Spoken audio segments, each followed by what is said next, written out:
បងប្អូនសំជ្រូកអត់ដឹងយកធ្វើអីញ៉ាំណាសាក់ធ្វើមុខម្ហូបនេះបានយើងសំជ្រូកយកជៀនវាឡើងក្រៀមល្អហើយយើងមានបន្លែមានអីផ្ទាប់មួយទៅថៃផ្អែមបែបនេះរសជាតិឆ្ងាញ់ប្លែកណាបងប្អូនហើយរបៀបធ្វើក៏អត់ពិបាកធ្វើដែរយើងយកសំជ្រូកយើងយកមកហាន់ចំណិតដូចខ្ញុំចឹងហើយយើងយកជៀនវាឡើងក្រៀមល្អបងប្អូនមានសាច់ជ្រូកយើងយកសាច់ជ្រូកស្ងោរថែមទៀតមកឬក៏ថៃក៏បានដែរថៃយកទៅបំពងឲ្យវាឡើងក្រៀមហើយយកមកញ៉ាំក៏បានដែរបានថែមថៃថែមសាច់ចឹងទៀតយើងតលន់មួយយើងញ៉ាំមួយទៀតលឿនសមយើងជៀនចិនរួចរាល់ហើយយើងទុកវាមួយឡៃសិនមកយើងចាប់ដើមមកធ្វើទឹកជ្រលក់ម្ដងយើងហាន់ខ្ទឹមសខ្ទឹមក្រហមហើយនិងម្ទេសហាន់ចំណិតដូចខ្ញុំចឹងមកយើងយកឆ្នាំងឬខ្ទះហើយយើងកូរស្ករពាងឲ្យវាឡើងឈ្ងុយហើយយើងចាក់ទឹកចូលយើងបន្តកូរវាឲ្យវាលាយស្ករលាយហើយមើលតែវាពុះហើយយើងបិទភ្លើងមកយើងទុកវាឲ្យត្រជាក់យើងចាក់ចូលចានមួយមកយើងដាក់ខ្ទឹមសខ្ទឹមក្រហមចូលទឹកត្រីប៊ីចេងស្ករសហើយនិងម្សៅស៊ុបយើងច្របាច់ក្រូចឆ្មាតាមចំណង់ចំណូលចិត្តមកដាក់ជូរបងប្អូនឲ្យវាឆ្ងាញ់ហើយយើងកូរវាបន្តិចមកកូរឲ្យវាចូលជាតិចូលគ្រឿងគ្នាល្អហើយយើងចាប់ដើមដាក់ស្រូវដីហើយនិងស្លឹកខ្ទឹមនិងម្ទេសហឹរជ្រក់យើងរួចរាល់ហើយងាយស្រួលធ្វើមែនតើបងប្អូនហើយចាប់ដើមរៀបចំញ៉ាំយើងត្រូវការមានបន្លែសម្រាប់ផ្ទាប់បន្លែមានដូចជាទឹកសក់សាឡាត់ស្រួយហើយនិងជីគ្រប់មុខពេលយើងរៀបចំចឹងហើយមើលទៅ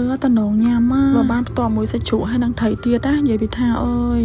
ឆ្ងាញ់ហ្មងហើយពេលយើងញ៉ាំយើងយកសាឡាត់ស្រួយជីទឹកសក់ហើយនិងសមកយើងដាក់បែបនេះមកហើយយើងស្រោចទឹកជ្រលក់ពីលើចេះមកដាក់ម្ទេសហឹរចឹងទៀតនិយាយពីថាឆ្ងាញ់ណាស់បងប្អូនមើលវីដេអូនេះហើយកុំភ្លេចសាកបងធ្វើញ៉ាំទាំងអស់គ្នាអរគុណ